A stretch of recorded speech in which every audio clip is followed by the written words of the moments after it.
আলহামদুলিল্লাহ। মুহতারাম হাজিরিন, সম্মানিত এলাকাবাসী, আল্লাহ পাকের দরবারে অগণিত অসংখ্য শুকরিয়া। রব্বে করিম দয়া করে মেহেরবানি করে আমাদেরকে পবিত্র রজব মাসের পঞ্চম জুমায় বাইতুল মুনাওয়ার জামে মসজিদে উপস্থিত হওয়ার তৌফিক দান করেছেন। এজন্য অন্তর থেকে শুকরিয়াতান বলি আলহামদুলিল্লাহ।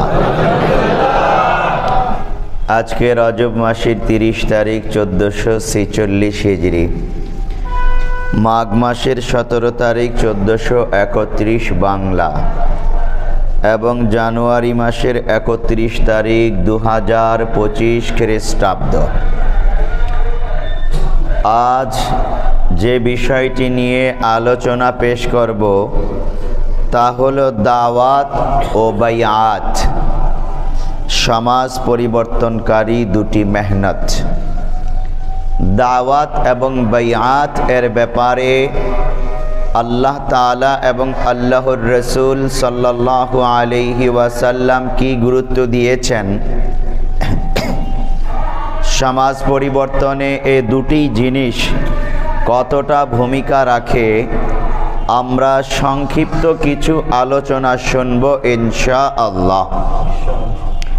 আপনারা জানেন, আনুষ্ঠানিকভাবে আজ বাদ ফজর থেকে বাংলাদেশের টঙ্গীতে বিশ্ব ইজতেমা শুরু হয়ে গিয়েছে বলি আলহামদুলিল্লাহ।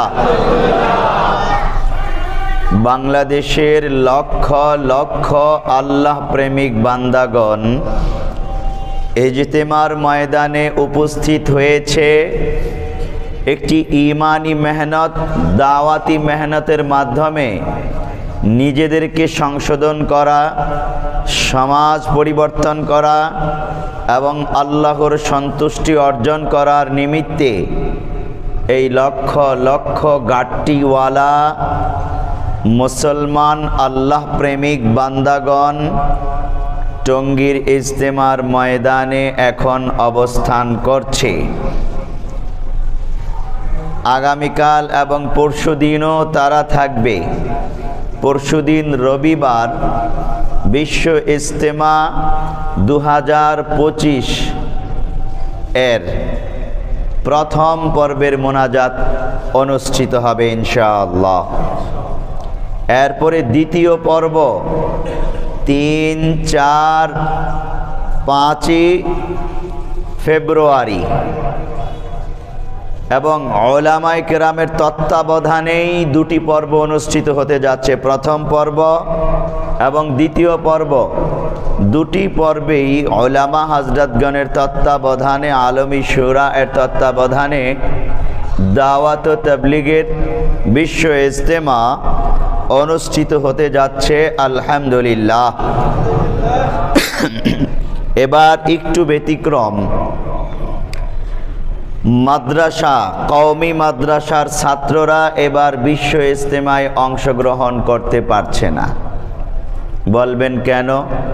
প্রতি বছরই তো তারা দাওয়াত ও তাবলীগের মহান কাজ এই বিশ্ব ইজতেমায় অংশ নেয়। এবার তাদের বার্ষিক পরীক্ষা এবং বোর্ড পরীক্ষা একই সময়ে পড়ে গেছে। এই তো 3 তারিখে বোর্ড পরীক্ষা শুরু হবে। 3 তারিখের আগে প্রত্যেকটা কওমি মাদ্রাসার বার্ষিক পরীক্ষা শুরু হয়ে যাইতেছে। এজন্য বাংলাদেশের প্রায় 40 লক্ষ ছাত্র আছে কওমি মাদ্রাসায়। এই ছাত্রদের বড় বড় যারা আছে এরা অংশগ্রহণ করার সুযোগ পাচ্ছে না, এদের পরীক্ষা চলতেছে। তবে দাওয়াত ও তাবলীগের সাধারণ মেহনতি সাথী যারা আছে তাদেরকে দিয়েই বিশ্ব ইজতেমার ময়দান ভরে গেছে। এত ব্যাপক উপস্থিতি আগের বছরগুলোর তুলনায় মনে হচ্ছে অনেক বেশি উপস্থিতি এই বছর। অথচ মাদ্রাসার ছাত্ররা নাই, সব আপনাদের মতো সাধারণ মুসল্লি, আলেম ওলামা আছে যারা মাদ্রাসার সাথে সম্পৃক্ত না, বাহিরের আছে, এই সকল আলেমরাও আসতে পারতেছে। আলহামদুলিল্লাহ মকবুল এই জামাত তারা ইমানি মেহনত, ইমানি হারকত, ইমানি আন্দোলনের ময়দানে কাজ করে যাচ্ছে। সমাজ এবং ব্যক্তি জীবন পরিবর্তনে তাদের ভূমিকা অত্যন্ত স্মরণীয়, প্রশংসনীয়। আমরা এই কাজের সাথে সম্পৃক্ত থেকে আমাদের ব্যক্তি জীবন, সমাজ জীবন পরিবর্তনে ভূমিকা রাখব ইনশাআল্লাহ। দারুল উলুম দেওবন্দ হলো সেই প্রতিষ্ঠান, মাদার ইলম। এই দারুল উলুম দেওবন্দ থেকে ব্রিটিশ বিরোধী আন্দোলনের অগ্রসেনানী মাহমুদুল হাসান দেওবন্দি, হুসাইন আহমদ মাদানী রহমতুল্লাহ আলাই এর মতো যেমন সূর্য সন্তান জন্ম লাভ করেছে, তৈরি হয়েছে, ঠিক তেমনি করে রাজনৈতিক ময়দানে হযরত জাফর আহমদ উসমানী, হযরত হুসাইন আহমদ মাদানী, হযরত আতহার আলী সহ অসংখ্য আলেম উলামা ভূমিকা রেখেছে, যারা দারুল উলুম দেওবন্দ থেকে তৈরি। ঠিক তেমনি করে তাফসীর জগতে আল্লামা সানাউল্লাহ পানিপথী, আল্লামা আহমদ শফি রহমতুল্লাহ আলাই, আল্লামা ইদ্রিস কান্দালাবি রহমতুল্লাহ আলাই জগৎ বিখ্যাত তফসির মারিফুল কোরআন সহ তফসিরে মাজহারি সহ তফসির গ্রন্থগুলো রচনা করেছেন দারুল উলুম দেওবন্দের সূর্য সন্তান। ঠিক তেমনি করে ফিকহ, উচ্চতর আইন বিষয়ে অসংখ্য গ্রন্থ রচনা করেছেন, ভূমিকা রেখেছেন আল্লামা মুফতি শফি রহমতুল্লাহ আলাই সহ অসংখ্য মুফতিয়ানে কেরাম।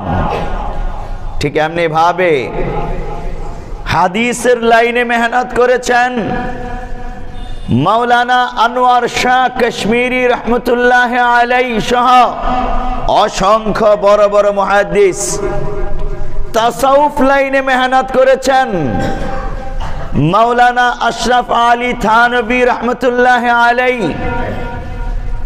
মাওলানা রশিদ আহমদ গঙ্গহি রহমতুল্লাহ আলাই সহ অসংখ্য আলেম উলামা বাইআতের মাধ্যমে তাজকিয়া এর ময়দানে তারা মেহনত করেছেন সমাজ পরিবর্তনে, ব্যক্তি পরিবর্তনে।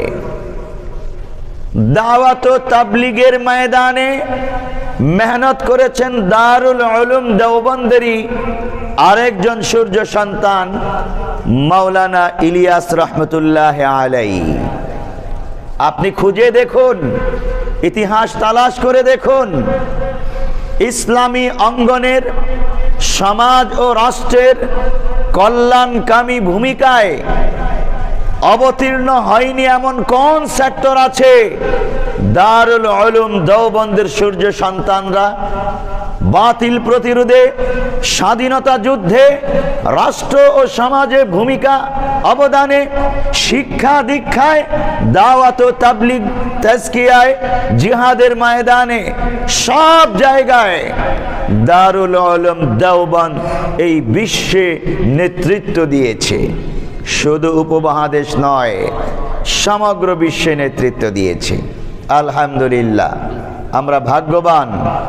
অসংখ্য মাদারেসে কওমিয়া দারুল উলুম দেওবন্দের শাখা বাংলাদেশে আছে এবং সেই সূর্য সন্তান উলামায়ে কেরামদের মাধ্যমেই বিশ্ব ইজতেমার দাওয়াত ও তাবলীগ পরিচালিত হচ্ছে। আলহামদুলিল্লাহ, আল্লাহ তাআলা যেন এটাকে সফল করে তোলেন বলি আমিন। দুটি পর্বে হচ্ছে, প্রথম পর্বে 42টি জেলা, দ্বিতীয় পর্বে 22টি জেলা, মোট 64টি জেলা দুই পর্বে বিশ্ব ইজতেমায় তারা দাওয়াত ও তাবলীগের মেহনতে অংশ নেবে। আমাদের সাভার এই অঞ্চল সম্ভবত দ্বিতীয় পর্বে 3 তারিখ থেকে অংশগ্রহণ করবে। প্যারে হাজিরিন, এবার আসুন দাওয়াত ও বায়াত, সমাজ পরিবর্তনকারী দুটি মেহনত, এই বিষয়ে আল্লাহ রাব্বুল আলামিন কি বলেছেন, প্যারা নবী সাল্লাল্লাহু আলাইহি ওয়াসাল্লাম কি আলোচনা করেছেন। দাওয়াতের গুরুত্বের ব্যাপারে খোদ আল্লাহ তাআলা বলছেন, ওয়ামান আহসানু কাওলাম মিম্মান দাআ ইলাল্লাহি ওয়া আমিলা সালিহান ওয়া ক্বালা ইন্নানি মিনাল মুসলিমিন।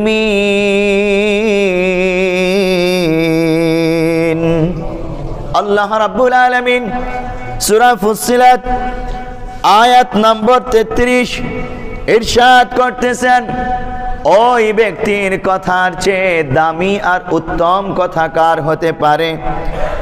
দাআ ইলাল্লাহ, যে ব্যক্তি তার কথা দ্বারা মানুষকে আল্লাহর দিকে ডাকে।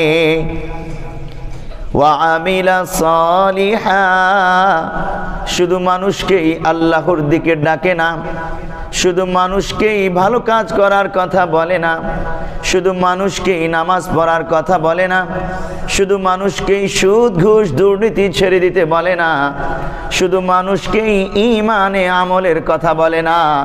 ওয়া আমিলা সালিহা, বরং নিজেও সেই আমলে সালেহ গুলো করে। অন্যকে যে ভালো কাজের দাওয়াত দেয়, আল্লাহর দিকে দাওয়াত দেয়, ঈমানের দিকে দাওয়াত দেয়, সেই ঈমানি আমলগুলো নিজেও করে। ওয়াকালা ইন্নানি মিনাল মুসলিমিন, আর গর্ব করে বলে ইন্নানি মিনাল মুসলিমিন, আমি একজন মুসলমানদেরই অন্তর্ভুক্ত। নিজের পরিচয়, আত্মপরিচয় ব্যক্ত করলেন আল্লাহর এই বান্দা। আমার পরিচয় জেনে নাও, ও জগতের সমস্ত মানুষেরা জেনে নাও, ও জগতের শক্তি সবাই মেনে নাও, জেনে নাও, আমার পরিচয় আমি একজন মুসলিম। মুসলিম হিসেবে পরিচয় দিতে গর্ববোধ করে, কারণ ঈমানি কাজ, আল্লাহকে খুশি করার কাজ, আমলি জিন্দেগি সে অর্জন করে নিয়েছে। এই জন্য সে ঘোষণাও দেয়, ইন্নানি মিনাল মুসলিমিন, আমি তো আত্মসমর্পণকারী, মহান রবের কাছে আত্মসমর্পণকারী একজন মুসলিম।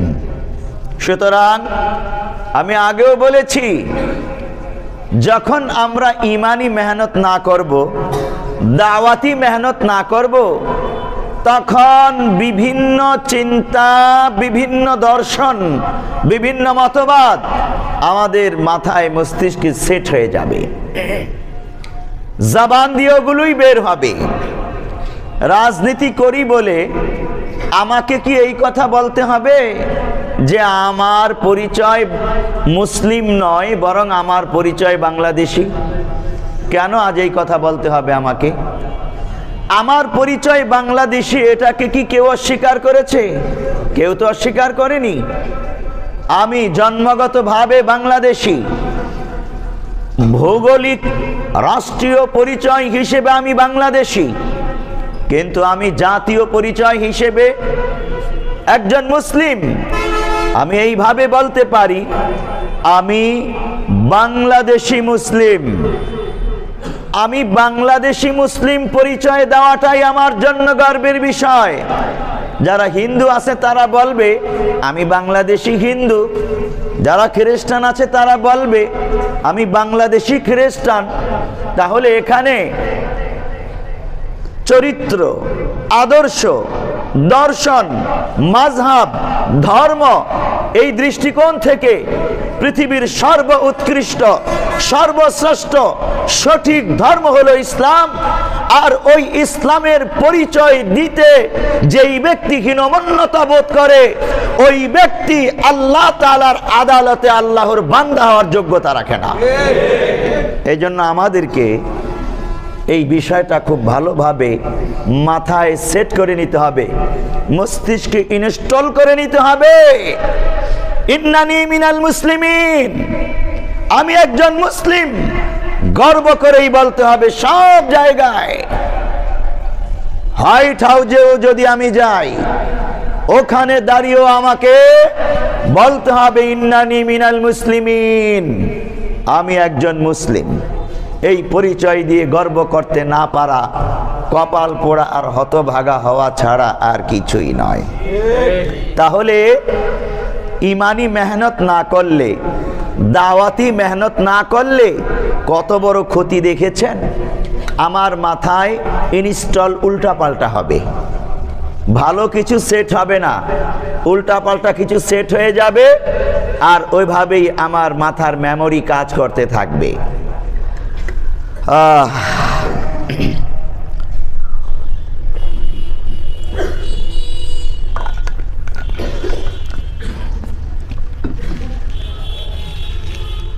এরপর আল্লাহ তাআলা আরেকটি আয়াতে বলছেন, কুনতুম খায়রা উম্মাতিন উখরিজাত লিন-নাসি তা'মুরুনা বিল মা'রুফি ওয়া তানহাউনা 'আনিল মুনকারি ওয়া তু'মিনুনা বিল্লাহ।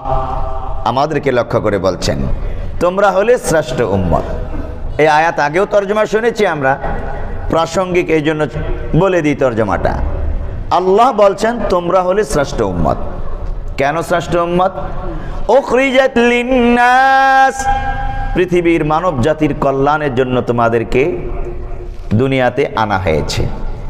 তার মানে আমরা কত বড় ভাগ্যবান, মুসলমানরা কত বড় ভাগ্যবান, সমস্ত মানুষের জন্য আমাদেরকে কল্যাণকামী করে পাঠানো হয়েছে।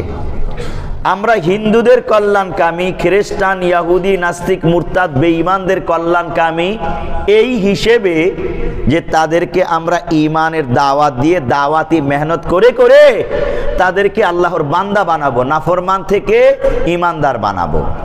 দেখুন আল্লাহ বলছেন পরের অংশে, তা'মুরুনা বিল মা'রুফি ওয়া তানহাউনা 'আনিল মুনকার ওয়া তু'মিনুনা বিল্লাহ। তিনটি কর্মসূচির কারণে তোমরা শ্রেষ্ঠ, সেরা।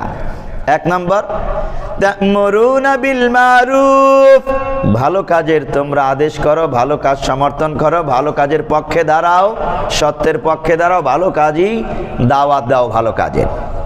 ওয়া তানহাউনা 'আনিল মুনকার, দুই নম্বর কর্মসূচি, গর্হিত অন্যায় কাজ তোমরা বাধা দাও, মানুষকে বিরত রাখো, অন্যায় রাস্তা থেকে মানুষকে ফেরাও।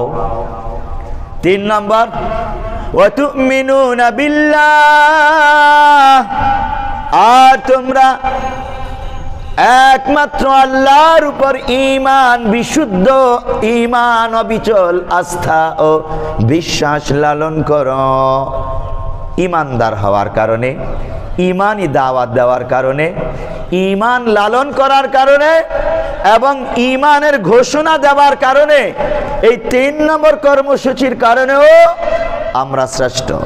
এই আয়াতে এই তিনটি কর্মসূচি আমরা পালন করব, যদিও যথেষ্ট গাফলত অবহেলা হচ্ছে। যখন আমরা 3 দিনে বের হব, এক চিল্লায় বের হব, দাওয়াত ও তাবলীগের বিশ্ব ইজতেমার ময়দানে 3 দিন থাকবো গাট্টি বস্তা নিয়ে, তখন দেখবেন একটা পরিবর্তন আসবে, অটোমেটিক একটা পরিবর্তন আসবে। দাওয়াত ও তাবলীগের এই মেহনত মানুষের জীবনে পরিবর্তন ঘটায়, সমাজ জীবনেও পরিবর্তন ঘটায়। অনেক আগে, সম্ভবত 2001 খ্রিস্টাব্দে, কলেজের 22 জন ছাত্রকে নিয়ে এক চিল্লায় তাবলীগে বেরিয়েছিলাম। পড়াশোনা আমি তখন শেষ করেছি, ইফতার শেষ করেছি। এই কলেজের ছাত্রদের অবস্থা দেখলাম সেই কোথায়, দিনাজপুরে গিয়েছি আমরা, গ্রাম অঞ্চলে টিউবওয়েল চেপে চেপে পানি বের করা লাগে, বদনাতে করে পানি নিয়ে ওই দূরে বাথরুম, ওখানে যাওয়া লাগে। ওরা হলো ঢাকা শহরের ধনাঢ্য ফ্যামিলির সন্তান, কলেজের স্টুডেন্ট, ইন্টার পরীক্ষা দিয়ে চিল্লায় বেরিয়েছে। দেখুন, ওরা তো ওদের কলেজ জীবনে এই তারুণ্যদীপ্ত জীবন পরিচালনা করেছে স্বাধীনভাবে, যেভাবে খুশি সেভাবে। কিন্তু যখন দাওয়াত ও তাবলীগে বের হলো এক চিল্লায়, জীবনটা বাইন্ডিং হয়ে গেল, একটা নির্দিষ্ট প্যাকেটের মধ্যে চলতে লাগলো তাদের জীবন, এর বাহিরে চলতে পারে না। একটা সিস্টেমে 24 ঘন্টা চলছে, রুটিন অনুযায়ী চলছে 24 ঘন্টা। তাহাজ্জুদ নামাজ পড়ার জন্য ঘুম থেকে উঠে যাচ্ছে, কি বিস্ময়কর কথা। ফজর নামাজ পড়ছে, নামাজের পরে ইজতিমাই আমলে জুড়তেছে, তালিমে জুড়তেছে, এরপরে কোরআন শিখতেছে, মশক করতেছে, মাসলা মাসাইল শিখছে, সুন্নতগুলোর মুজাকারা করতেছে, আবার গাছতে বের হচ্ছে, খুসুসি গাছতে বের হচ্ছে।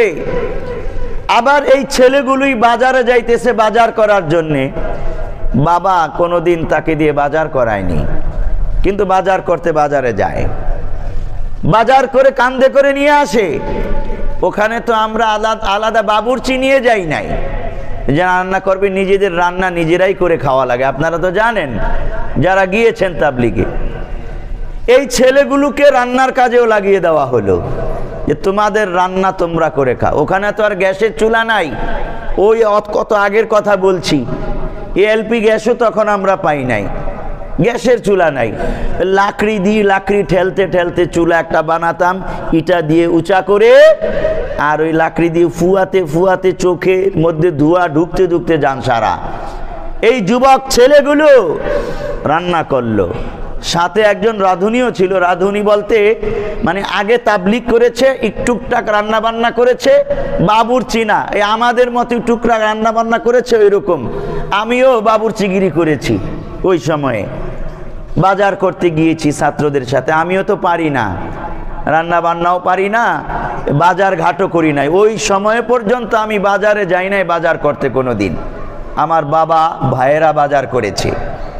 যাই হোক, যেই কথা বলছিলাম, দাওয়াত ও তাবলীগে যাওয়ার পর আমি তো নিজের চোখে দেখলাম এই যে ছেলেরা, যুবক ছেলেরা, আধুনিক আল্ট্রা মডার্ন ছেলেরা প্রত্যেকটা কাজ করতেছে, কোনো বিরক্ত নাই, মোহাব্বতের সাথে করতেছে, উৎসাহ নিয়ে করতেছে। এবং এভাবে তারা চলতে চলতে এক মসজিদে 3 দিন, আরেক মসজিদে 3 দিন, আমরা প্রায় 12-13টা মসজিদে পবা থানাতে আমরা কাটালাম। কিছু কিছু এলাকা ছিল ভয়ঙ্কর, মসজিদেই ঢুকতে দেবে না আমাদেরকে। গাট্টি বস্তা নিয়ে গিয়েছি, গাট্টি বস্তা বাইরে ফেলে দিছে, ফিক্কা মেরে ঢুকতে দেবে না। ওই ভিন্ন মেজাজের কিছু লোক ওই মসজিদ পরিচালনা করে, মসজিদ কমিটির লোকেরা। কিছু এলাকা আছে না যে অন্য মতাদর্শের লোকেরা বাস করে, তাদের নাম না হয় নাই বললাম, তো গাট্টি বস্তা সব ফেলে দিছে। আমরা ওই মসজিদের বাহিরে মাটিতেই গাট্টি বস্তা স্তূপ করে ওখানেই তালিম করি, ওখান থেকে গাছতে যাই। মসজিদের ভিতরে জায়গা নাই, ঢুকতে দেন। এটা আমি আমার জীবনের কথা বলছি, আমার অভিজ্ঞতার কথা। ছাত্রদেরকে নিয়ে গেছি, আমি তো ভয় পাইতেছি, হায় হায় এই যুবক ছেলেগুলো, এরা তো এমনিতেই গরম, যুবক, তারুণ্যদীপ্ত। আমিও যুবক তখন, কেবল লেখাপড়া শেষ করে পাশ করে বেরিয়েছি। তো আমি ভয় পাচ্ছিলাম এই যুবকগুলো না জানি আবার মারামারি বাঁধিয়ে দেয়। কেন মসজিদে ঢুকতে দেবে না? আমরা কি আল্লাহর বান্দা না? নামাজ পড়বো না? তালিম করতে সমস্যা কোথায়? কিন্তু আমরা বুঝালাম, ঠান্ডা করলাম, মাশাআল্লাহ বুঝে গেছে, আমাদের মতোই হয়ে গেছে। ওই বেটারা গাট্টি বস্তা ফিক্কা মেরে ফেলে দিল, পারলে ওরা ওদেরকে মাইর দিতে পারতো, করলো না।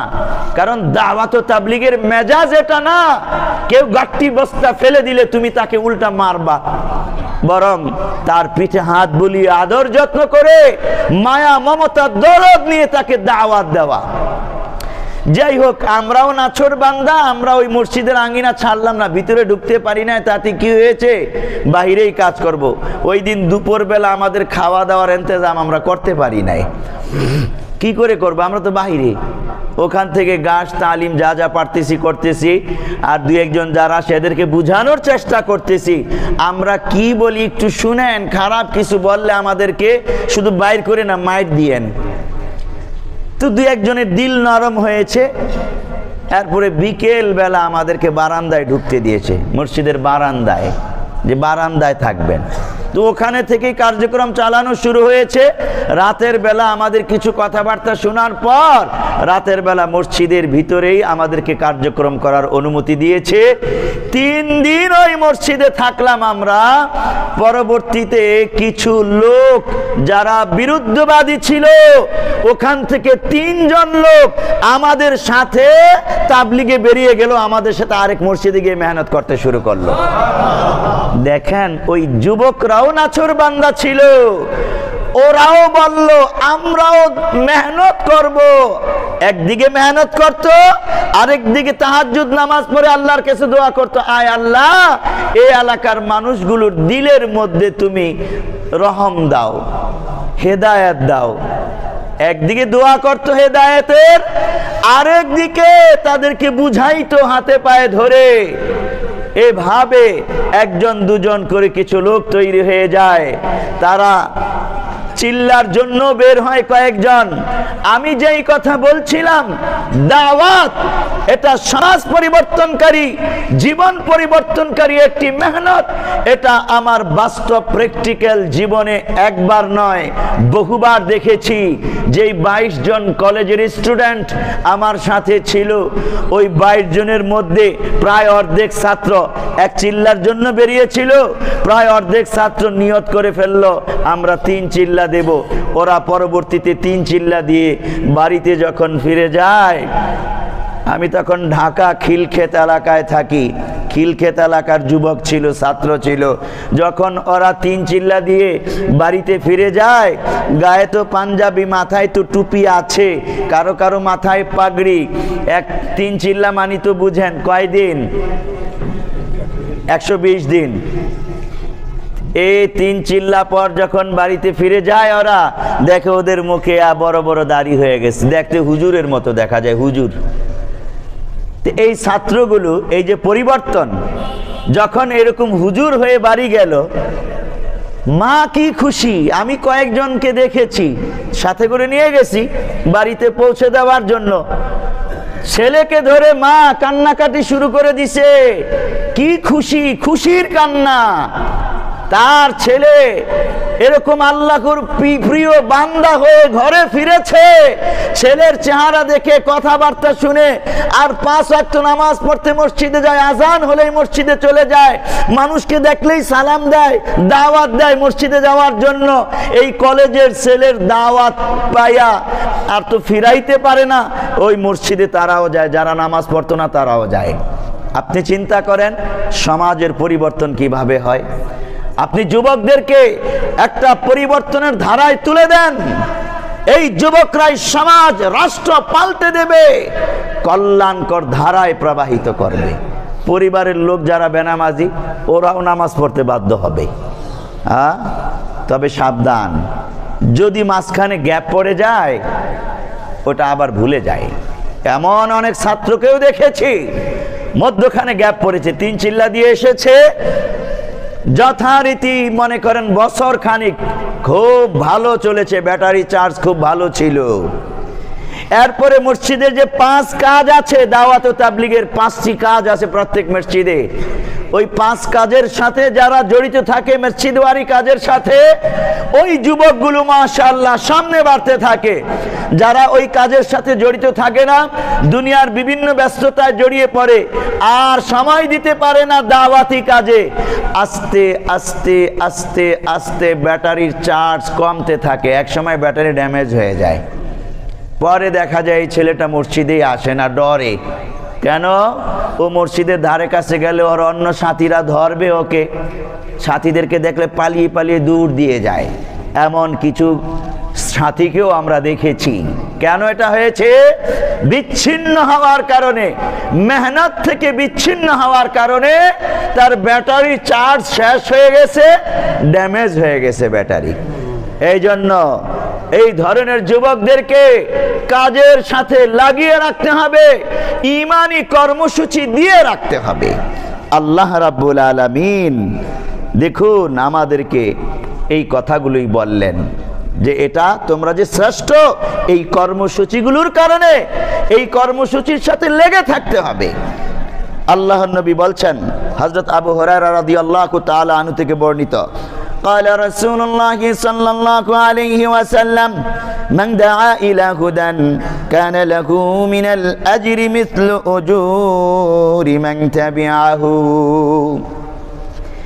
প্যারা নবী সাল্লাল্লাহু আলাইহি ওয়াসাল্লাম বলেন, যেই ব্যক্তি দাওয়াতি কর্মসূচি পালন করে, মান দাআ ইলা হুদা, হেদায়েতের পথে মানুষকে দাওয়াত দেয়, দাওয়াতি মেহনত করে, কানা লাহু মিনাল আজরি মিসলু উজুরি মান তাবিআহু, এই ব্যক্তির দাওয়াত পেয়ে যারা হেদায়েতের রাস্তায় আসলো, এই ব্যক্তির দাওয়াত পেয়ে যারা নামাজি হলো, নামাজ পড়তে মসজিদে আসলো, ওই ব্যক্তি নামাজ পড়ে যেই পরিমাণ সওয়াব পাইলো, এই ব্যক্তি শুধু দাওয়াত দেওয়ার কারণে তার সমস্ত নামাজের সমস্ত সওয়াবগুলো তার আমল নামায় আল্লাহ তাআলা লিখে দেয়।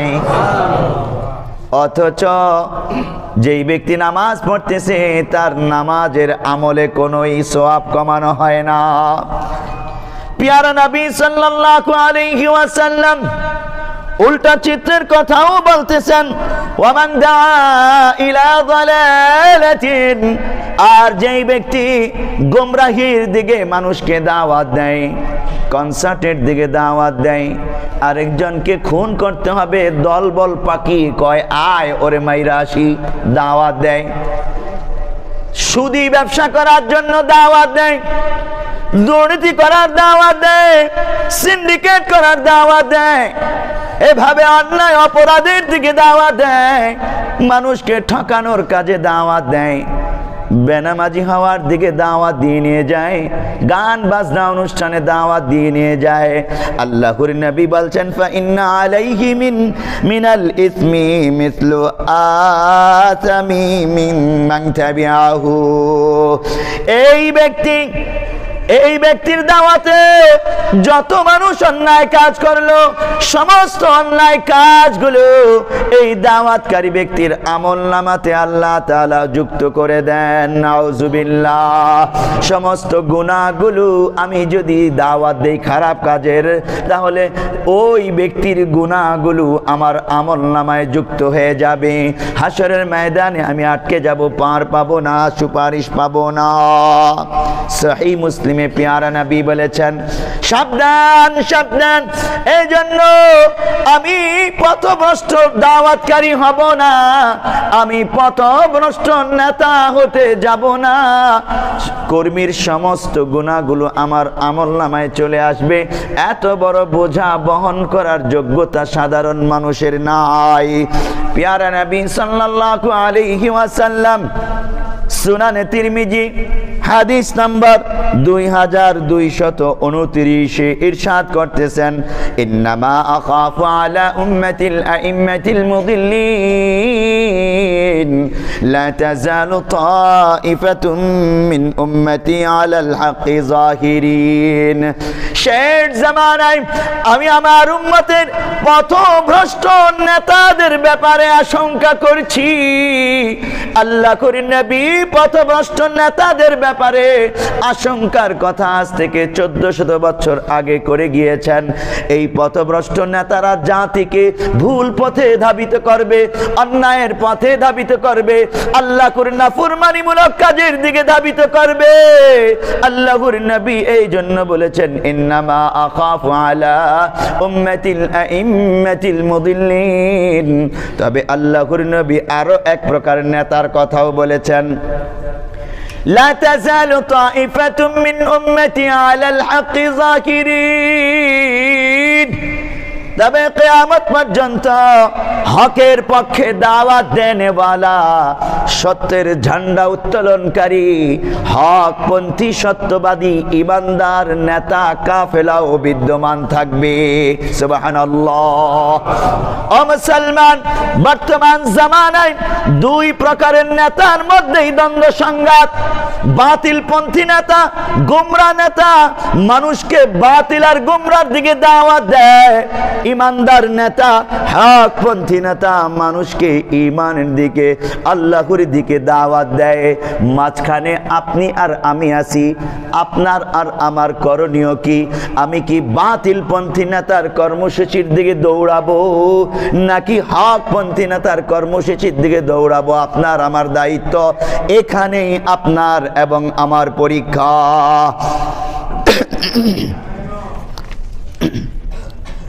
প্যারা নবী সাল্লাল্লাহু আলাইহি ওয়াসাল্লাম মক্কি জিন্দেগিতে দাওয়াত দিচ্ছিলেন। আল্লাহ তাআলা আয়াত নাযিল করেন, ওয়াআদির আশীরাতাকাল আকরাবিন। হে নবী, আপনি আপনার নিকটাত্মীয়দের কাছে দাওয়াত পৌঁছান। সূরাতুশ শুআরা আয়াত 114 নাজিল হওয়ার পর আল্লাহর নবী সাফা পাহাড়ের উপরে উঠলেন।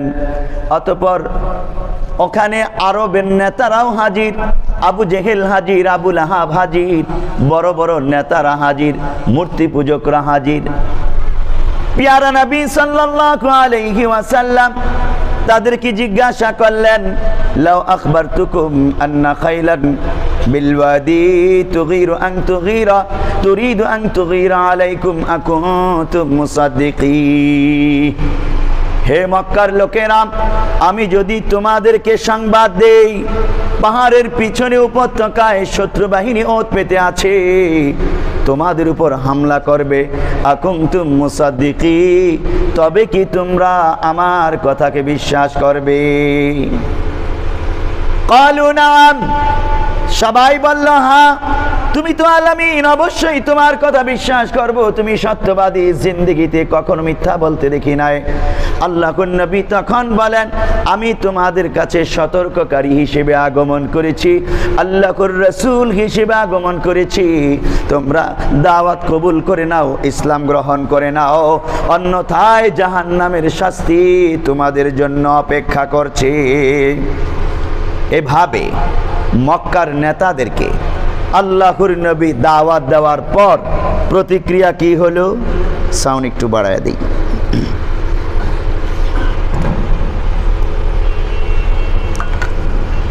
আবু লাহাব কিছু মাটি আর পাথর তুলে রাসূলের দিকে নিক্ষেপ করলো আর বলল, তাব্বান লাকা ইয়া মুহাম্মদ আলী হাযা জামাতানা। হে মুহাম্মদ, তোমার ধ্বংস হোক, এই জন্যই বুঝি আমাদেরকে একত্রিত করেছ। এই বলে লিডাররা চলে গেল। কিছু কিছু সাধারণ মানুষ চিন্তা করতে লাগলো, কিছু মানুষ ইসলাম ধর্ম গ্রহণ করে, কিন্তু নেতারা, পথভ্রষ্ট নেতারা ইসলাম আনার সুযোগ পায় না। প্রিয় হাজিরিন, আমি বলছিলাম আমাদেরকে সতর্ক থাকতে হবে। ঈমানি মেহনত যখন আমরা করতে থাকব, ইনশাআল্লাহ এই সমাজ পরিবর্তন হতে বাধ্য। এক সময় হযরত ওমর ইবনে খাত্তাবের মতো নেতা দাওয়াতের কারণেই ইসলাম ধর্ম গ্রহণ করেছে, পরবর্তীতে বিশ্ব নেতৃত্ব দিয়েছে ওমর ইবনে খাত্তাবের মতো আমিরুল মুমিনিন। এটা দাওয়াতের বদৌলতে, দাওয়াতের বদৌলতে একজন ব্যক্তির পরিবর্তন হয়েছে, ব্যক্তির কারণে পরিবার, সমাজ, অতঃপর রাষ্ট্র পরিবর্তন হয়েছে। এমন পরিবর্তন ইতিহাস দেখেছে। ওমর ইবনে খাত্তাব তার জ্বলন্ত জীবন্ত প্রমাণ।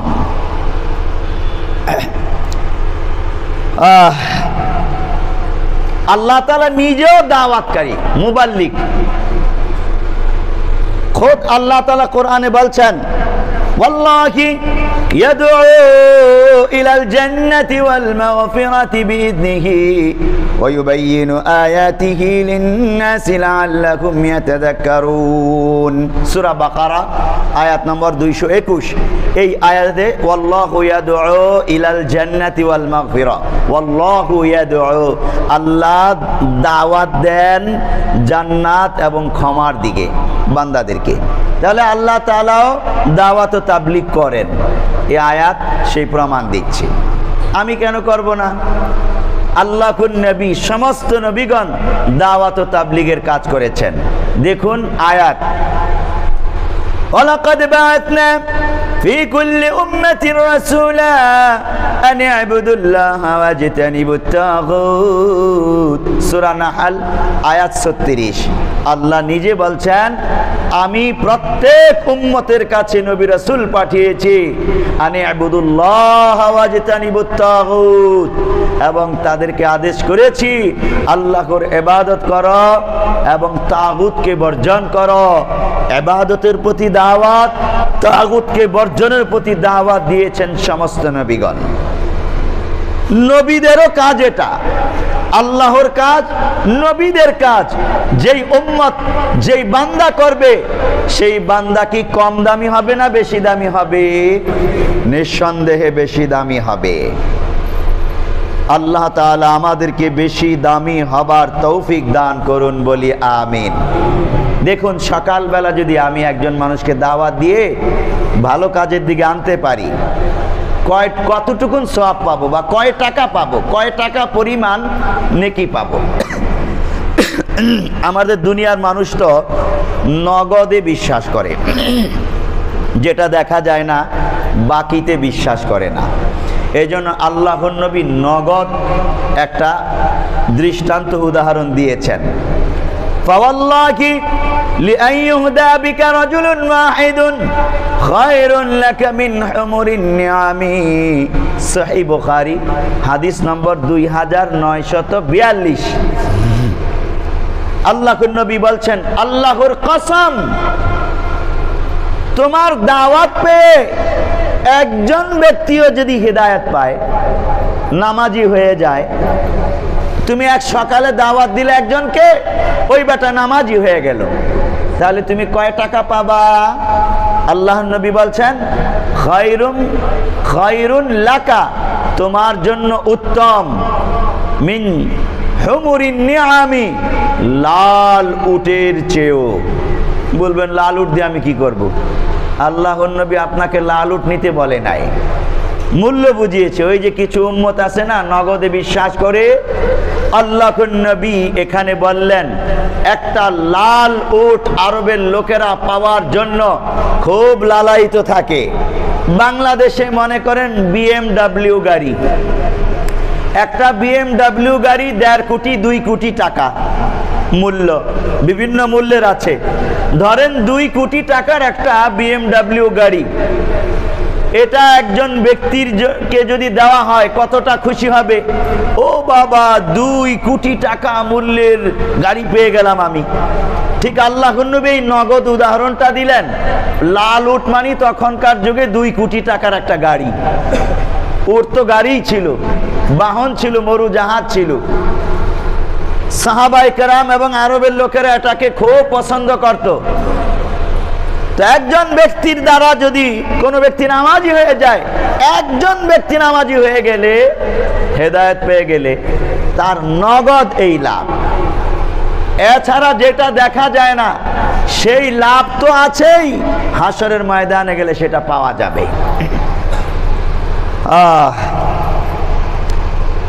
বিপরীত দিকটাও আছে। কেউ যদি দাওয়াত ছেড়ে দেয়, শাস্তি অবধারিত।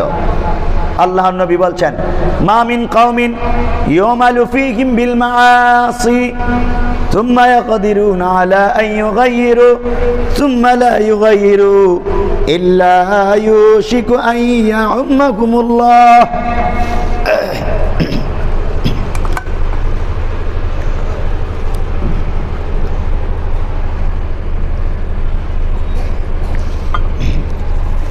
কোনো ব্যক্তি যখন দেখলো সমাজে, পরিবারে অন্যায় কাজ হচ্ছে, কিন্তু সে এই অন্যায়টাকে শক্তি থাকা সত্ত্বেও প্রতিরোধ করলো না, ভালো কাজের দাওয়াত দিল না, পেয়ারা নবী বলছেন, তখন ওই ব্যক্তির উপর, এবং ওই ব্যক্তিকেও যদি না ঠেকায়, অন্যায়কারীদেরকে না ঠেকায়, ওই অন্যায়কারীদের অন্যায়ের কারণে ব্যাপকভাবে সবার উপর আযাব গজব নেমে আসে।